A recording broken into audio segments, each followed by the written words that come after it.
হায়াত মৌতের কোনো বিশ্বাস নেই, যে কোনো মুহূর্তে মালাকুল মৌত আসতে পারে। কিন্তু সিনার মধ্যে যদি রাসূল পাকের ইশক আসে, মালাকুল মৌত এসে আগে আপনাকে সালাম দিবে। মালাকুল মৌত কাউকে তোয়াজ করে না, কিন্তু আমার হুজুরের উম্মতদেরকে তোয়াজ করে চলে। প্রথম গেছিল মুসা আলাইহিস সালামের কাছে, সালাম কালাম ছাড়া গেছে, এক থাপ্পড়, গরম নবী তো, এক থাপ্পড় দিছে চোখ দুইটা নিয়ে আল্লাহর দরবারে, আল্লাহ কার কাছে পাঠাইলা? হায় হায়, আল্লাহ বলে সালাম দিছিলাম মুসাকে? আল্লাহ না, সালাম দিন। সবার কাছে সবভাবে যাইবা না, তুমি যে আজরাইল, এই তাকব্বুর সব জায়গায় চলবে? আওয়াজ দেন, সব জায়গায় চলবে না। মুসা আলাইহিস সালাম যখন আবার গেল, তখন বলে যাও এবার আমার আল্লাহর পক্ষ থেকে সালাম দিও। আর বললো যদি হায়াত চায় হায়াত দিয়ে দিতে। ওনার যেই চারাওয়া আছে, ওই পশুটা আছে, উনি যেটার মধ্যে সাওয়ারি হন, ঘোড়াটা আছে, ওটার মধ্যে হাত ফেরাইতে বলো, যতগুলি পশম আসবে ওই পশুর বলবেন ততগুলি হায়াত দিয়ে দেওয়া হবে। এরপর তুমি যখন জিবরিল আমিন আজরাইল আলাইহিস সালাম আসলেন, আসার পরে আজরাইল আলাইহিস সালাম মুসা আলাইহিস সালামকে সালাম দিলেন। মুসা আলাইহিস সালাম ওয়ালাইকুম সালাম, তুমি কে? আমি মালাকুল মউত। আচ্ছা একটু আগে যে দিছিলাম, জি ইয়া মুসা। বলে কি জন্য আসছো? জান কবজ করতে? বলে হ্যাঁ, আল্লাহর পক্ষ থেকে সালাম নিয়ে আসছি। আল্লাহ বলছেন যদি থাকতে চান তাহলে থাকেন, আর যদি বলেন যে না চলে যাবেন তাহলে নিয়ে যাবো। আর থাকতে চাইলে যে আপনার পশু আছে, হাত ফিরাইলে যত পশম আছে তত হায়াত। মুসা কালিমুল্লাহ বলে যখন তখনই যাব, হায়াত ফুরাইলে কি করবো? বলে তখন আবার আসবো, নিতে আসবো। বলে তো যেহেতু তখনই যাব, বন্ধুর থেকে বন্ধুরা দূরে থেকে লাভ কি?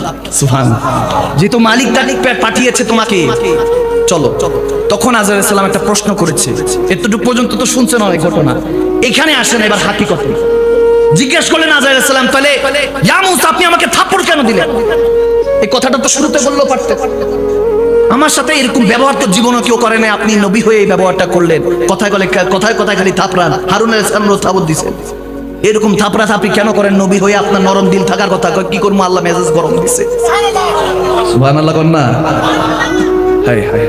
তখন জিবরিল আজরাইল আলাইহিস সালামকে বুঝাচ্ছেন মুসা কালিমুল্লাহ, এ আজরাইল রাগ করিস না, তোকে এমনি এমনি থাপ্পড় দেই নাই, এটা তোর জন্য সবক।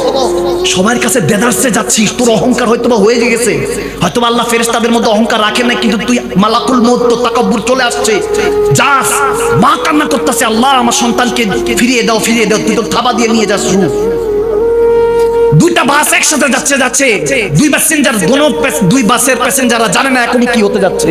তুই তো যাস, থাবা দিয়ে সবগুলি রু নিয়ে নেস। তোর থেকে তো কেউ বাঁচতে পারে না, অহংকার তাকাব্বুর তোর মধ্যে চলে আসছে। আমার কাছে আসছো, হঠাৎ আমি মুসার মনে হলো আখিরুজ জামান নবীও তো আসবে। সুবহানাল্লাহ কয় না? সুবহানাল্লাহ বলে না? আমার প্যারা নবী রাহমাতুল্লাহ যা কারণে কুল কায়নাত আল্লাহ বানিয়েছেন, আমি মুসাকেও বানিয়েছেন, তুই আজরাইলকেও বানিয়েছে। সেই নবী আসবে, নবীর দরবারে যদি এভাবে যা সালাম কালাম ছাড়া, এই জন্য তোকে আগের থেকে শিক্ষা দিলাম, সবক দিলাম, নবীর কাছে সাবধানে যাবি। হাদিসে মুবারাকা বুখারী মুসলিম শরীফে মুত্তাফাক আলা হাদিস, হাযা হাদিসুন সহিহ। বুখারী মুসলিমে এসেছে, যখন মালাকুল মউত আমার প্যারা নবীর কদমে পাকে গিয়েছেন, সাথে নিজের সম্রাট জিবরিল আমিনকে সাথে নিয়ে গিয়েছেন। সুবহানাল্লাহ। দস্তক হলো, খাতুনে জান্নাত মা ফাতেমা জাহরা বলছে, ইয়া রাসূলুল্লাহ, কে জানি দরজায় মারি দিচ্ছে, টোকা দিচ্ছে।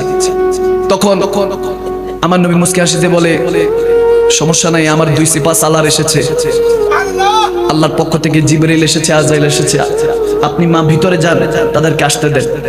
সুবহানাল্লাহ। হাদিসের পাকে এসেছে। পরে হযরতে জিবরিল আমিন এসে সালাতু সালাম, ইয়া রাসূলুল্লাহ। জিবরিল কি মনে করে? বলি ইয়া রাসূলুল্লাহ, আজরাইল আলাইহিস সালাম এসেছিল আল্লাহর পক্ষ থেকে, কি জন্য? ইয়া রাসূলুল্লাহ, আপনি অনুমতি দিলে জান কবজ করার জন্য, আল্লাহর কাছে আপনাকে নিয়ে যাবে। বলে মাশাআল্লাহ, বুঝতে পারছি মুসা আলাইহিস সালামের সবকটা মনে আছে। সুবহানাল্লাহ বলেন না? আমার প্যারা নবী বলছেন, মুসা কালিমুল্লাহ আমার ভাই মুসার সবকটা আজরাইলের মনে আছে। আজরাইলও মুস্কি হাসি দিয়ে বলে, ইয়া রাসূলুল্লাহ, থাপ্পড় এখনো ভুলি নাই। এজন্য মাঝে মাঝে শাসন করা তারই সাজে, সোহাগ করে যে, ঠিক কি না? ঈমানকে তলোয়ার ধার রাখবেন, একটা তলোয়ারের ধার এক সাইডে থাকে। আমার মুর্শিদে করিম বলতেন যে তলোয়ার, ঈমানের তলোয়ারের ধার দুই সাইডে থাকতে হয়। সুবহানাল্লাহ। তলোয়ার এক জায়গায় জং লাগতে পারে, যেটা হয়তো বা কোরবানির দিন বের করেন আল্লাহকে রাজি করার জন্য, আমরা পশু জবাই করি আল্লাহর রাহে, কারণ রব্বে করিম বলেছেন, ফাসাল্লি লিরাব্বিকা ওয়ানহার।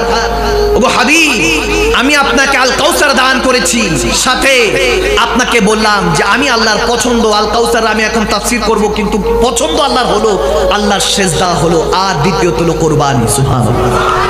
একটা হলো সেজদা, একটা কোরবানি। এটা পছন্দ কার? আওয়াজ দেন কার? এই জন্য এই দুটার বিষয়ে খেয়াল করতে হয়। আমার মুর্শিদে করিম সৈয়দ জাহান শাহ মাদানী রাহমাতুল্লাহ আলাইহি বলতেন যে ইমানের তলোয়ার সবসময় দুই দিকে ধার রাখবা। পরিবার পরিজন, আত্মীয় স্বজন, টাকা পয়সা, ধন দৌলত, ইমতিহান, অসুখ বিসুখ যা কিছু আছে, দুই তলোয়ার দুই পাশে ধার রাখবা। কাটতে কাটতে, ধৈর্য ধরতে ধরতে, আল্লাহর উপর তাওয়াক্কুল রাখতে রাখতে, কাটতে কাটতে, দুনিয়ার পেরেশানি সব কাটতে কাটতে নবীর কদম পর্যন্ত পৌঁছাইতে হবে। আল্লাহ কবুল করুন।